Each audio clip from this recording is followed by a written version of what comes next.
Number 7. Your brain wasn't finished yet. When you were born, your brain was only about a quarter of the size it is now. The parts responsible for long-term memory were still under construction, especially the hippocampus, the brain's memory saver. Babies can learn and react, but their brains aren't good at storing memories in a way that lasts for decades. It's like trying to save files on a computer before the hard drive is installed. Number 6. Babies don't think in stories. Adults remember life as stories. This happened, then that happened, and it meant something. Babies don't think like that. Their experiences are raw feelings: hunger, warmth, fear, comfort. There's no clear beginning, middle, or end. Without a story structure, memories don't stick. They fade away before they ever become something you can replay. Number 5. Language changes everything. Most of your memories are tied to words. You remember because you can describe the moment to yourself. But as a baby, you had no language. You couldn't label people, places, or events. Without words, memories are stored differently. Later, when you gain language, your brain can't easily translate those old, wordless experiences into something you can recall. It's like trying to open a file written in a language you no longer understand. Number 4. Your brain keeps rewiring itself. In early childhood, the brain is constantly changing. Neurons are forming new connections at an insane speed. At the same time, the brain is deleting unused connections to become more efficient. This process is called pruning. Many early memories are simply erased during this cleanup. Your brain chooses speed and efficiency over saving your earliest moments. Number 3. Babies live in the present.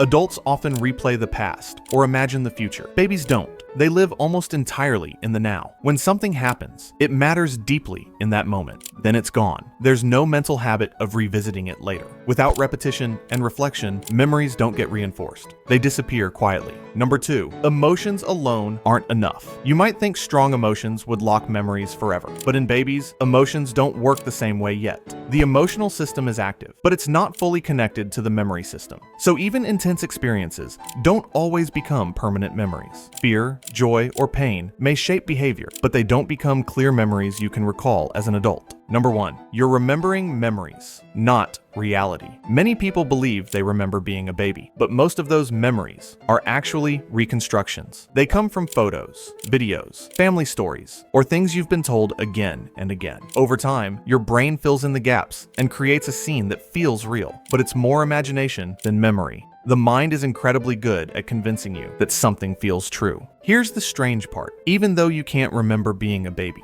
those years shaped you more than almost any other time in your life. Your attachment style, your sense of safety, how you react to stress, all of it was influenced before you could form memories. The past you can't remember is still controlling the present you live in. Your brain didn't fail you. It made a trade. It sacrificed your earliest memories so you could think faster, speak, imagine, and survive in a complex world. So the next time you wonder why your life seems to start at age 3 or 4, remember this: you didn't forget being a baby. Your brain simply moved on, so you could become you.